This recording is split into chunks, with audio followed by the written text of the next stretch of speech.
The strait's going to be open to everybody. And who would control it? It's international waters. Nobody's going to control it. We're going to watch over it. We'll watch over it, but nobody's going to control it. That's part of the negotiation that we have. They would like to control it. Nobody's going to control it. It's international waters, and Oman will behave just like everybody else, so we'll have to blow them up. They understand that. They'll be fine. امریکی صدر Donald Trump نے ایران کے ساتھ ساتھ Oman کو بھی تڑی لگانا شروع کر دی. خبردار کیا عمان کو دیگر ممالک کی طرح رویہ اختیار کرنا ہوگا ورنہ اسے بھی تباہ کر دیا جائے گا. مناسب وقت پر آبنائے ہرموز میں کشتیوں کی نقل و حرکت بحال کر دیں گے. ایران کے ساتھ وہی کر سکتے تھے جو وینزویلا کے ساتھ کیا تھا. ہم نے ایران کے خلاف کارروائی پاکستان کی درخواست پر روکی. صدر ٹرمپ کی ایک بار پھر فیلڈ مارشل عاصم منیر اور وزیر اعظم شہباز شریف کی تعریف. کہا فیلڈ مارشل عاصم منیر اور وزیر اعظم شہباز شریف بہترین شخصیات ہیں.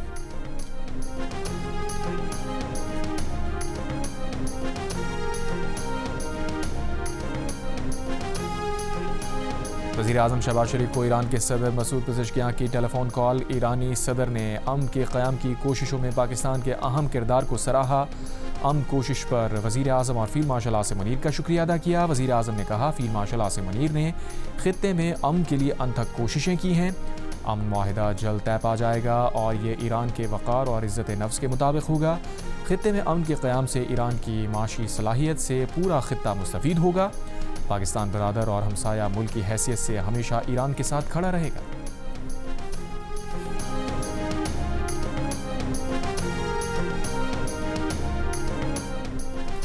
ایران اور امریکہ کے درمیان ہونے والی مجوزہ مفاہمتی یادداشت کے مطابق امریکہ ایران کی بحری ناکہ بندی ختم کرے گا. ایران ایک ماہ میں ہرموز میں تجارتی جہازوں کی آمد و رفت بحال کرے گا. ایرانی ٹی وی کا دعویٰ مجوزہ معاہدے میں فوجی بحری جہاز شامل نہیں ہوں گے. عمان کے تعاون سے آبنائے ہرموز میں روٹس کا انتظام ایران کرے گا. 60 روز میں معاہدہ ہونے پر اسے سلامتی کونسل کی قرارداد کی شکل دی جائے گی. ایرانی سرکاری ٹی وی کے مطابق اسلام آباد میمورنڈم فریم ورک تاحال حتمی نہیں. ٹھوس یقین دہانی کے بغیر ایران کوئی قدم نہیں اٹھائے گا. وائٹ ہاؤس نے ایرانی میڈیا کی رپورٹ من گھڑت قرار دے دی.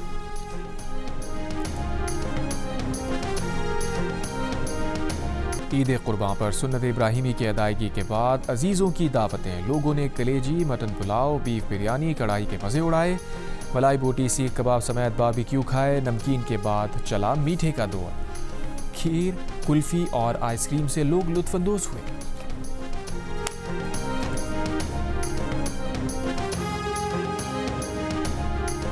حج ضوابط کی خلاف ورزی پر 10 افراد گرفتار. سعودی وزارت داخلہ کے مطابق 34 افراد نے بغیر حج پرمٹ مشاعر مقدسہ میں داخل ہونے کی کوشش کی جن پر 20,000 ریال فی کس جرمانہ لگایا گیا.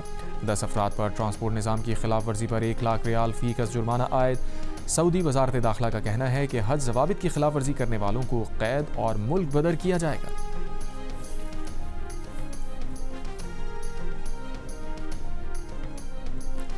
پاکستان کے ایٹمی دھماکوں کے 28 سال مکمل. پاکستان نے 28 میں 1998 کو بھارت کے 5 ایٹمی دھماکوں کا جواب دیا. خطے میں طاقت کا توازن بحال کیا.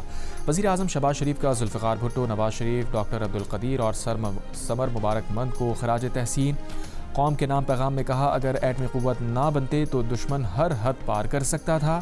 ایٹمی حصار اور مسلح افواج دشمن کے راستے کی رکاوٹ ہیں. بھارت نے پہلگام فالس فلیگ سازش کا ڈرامہ رچایا. قوم اور افواج نے یکجا ہو کر بھارتی عزائم ناکام بنائے. بنیاد مرصوص فیلڈ مارشل عاصم منیر کی قیادت اور پیشہ ورانہ مہارت کا ثبوت ہے. شکست کے بعد دشمن فتنہ الخوارج اور فتنہ الہندوستان جیسی پراکسیز کی پشت پناہی کر رہا ہے. افغان رجیم دشمن عزائم میں سہولت کار بنی ہوئی ہے. آپریشن غضب للحق کے ذریعے تمام فتنوں کا خاتمہ کریں گے.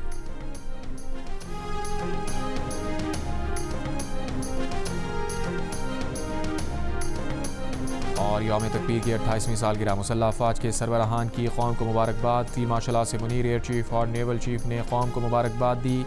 آئی ایس پی آر کے مطابق یوم تکبیر تاریخی کارنامے کی یاد دلاتا ہے. جب پاکستان ایٹمی طاقت بن کر ابھرا اس دن پاکستان نے جنوبی ایشیا میں اسٹریٹجک توازن بحال کیا. یہ تاریخی کامیابی مدبر قیادت، سائنسدانوں، انجینئرز کی غیر معمولی خدمات کی بدولت ہے.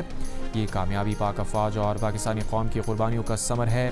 بیان میں کہا گیا ہے کہ پاکستان کی دفاعی اسٹریٹجک صلاحیتیں مقدس قومی امانت ہے. یہ خطے میں امن، استحکام، علاقائی سالمیت اور مؤثر دفاعی صلاحیت کی ضامن ہے. پاکستان افواج زندہ باد. پاکستان ہمیشہ پائندہ باد. فیلڈ مارشل عاصم منیر کا عید الاضحیٰ کے موقع پر بلوچستان کے ضلع شوب میں مغربی سرحدوں پر اگلے مورچوں کا دورہ، جوانوں کے ساتھ عید منائی، نماز عید ادا کی، پاکستان کے دیرپا امن، استحکام اور خوشحالی کے لیے خصوصی دعا۔ ISPR کے مطابق فیلڈ مارشل کا ملک کے تحفظ کے لیے جوانوں کی بے مثال بہادری اور قربانیوں کو خراج تحسین۔ کوئٹہ میں دہشت گرد حملے کی مذمت، کہا غیر انسانی صفاقانہ اقدام افواج پاکستان یا قوم کے حوصلے کو کمزور نہیں کر سکتے، دہشت گردی کے تمام سہولت کاروں کے خلاف پوری قوت سے آپریشن جاری رکھیں گے۔ کوئٹہ آمد پر کور کمانڈر نے فیلڈ مارشل عاصم منیر کا استقبال کیا، فیلڈ مارشل نے یادگار شہداء پر پھول رکھے، شہداء کو خراج عقیدت پیش کیا۔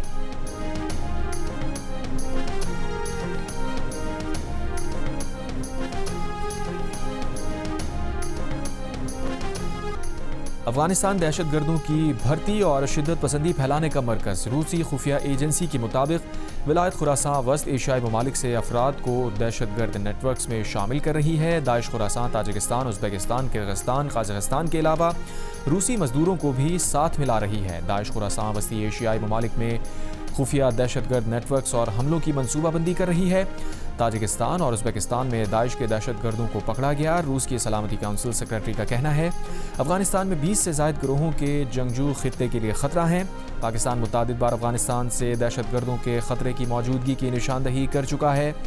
DG ISPR کے مطابق علاقائی اور عالمی دہشت گرد گروہ افغانستان سے آپریٹ کر رہے ہیں۔ افغانستان دہشت گردوں کے لیے محفوظ پناہ گاہ اور مرکز بن چکا ہے۔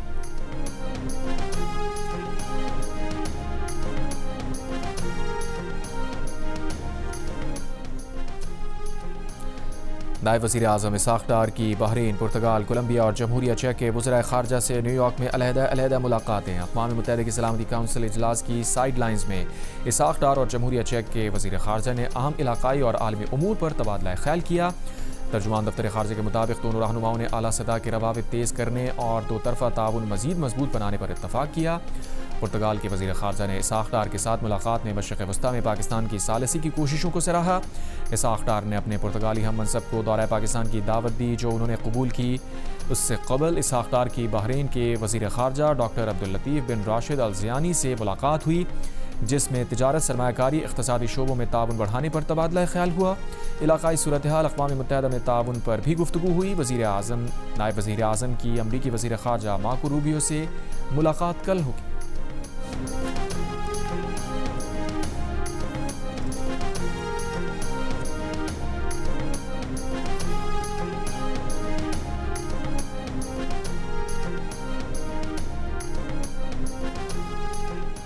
پنجاب سیف سٹی اتھارٹی بھی عید صفائی آپریشن میں سرگرم، پنجاب میں پہلی مرتبہ آپریشن کلین کے لیے ڈرون ٹیکنالوجی کا استعمال۔ ترجمان سترہ پنجاب کے مطابق 1,84,000 ورکرز تینوں شفٹس میں فیلڈ میں متحرک رہے۔ پنجاب بھر سے 1,10,000 ٹن سے زائد آلائشیں اور باقیات ٹھکانے لگائیں۔ صرف لاہور سے 17,000 ٹن سے زائد آلائشیں ٹھکانے لگائی گئیں۔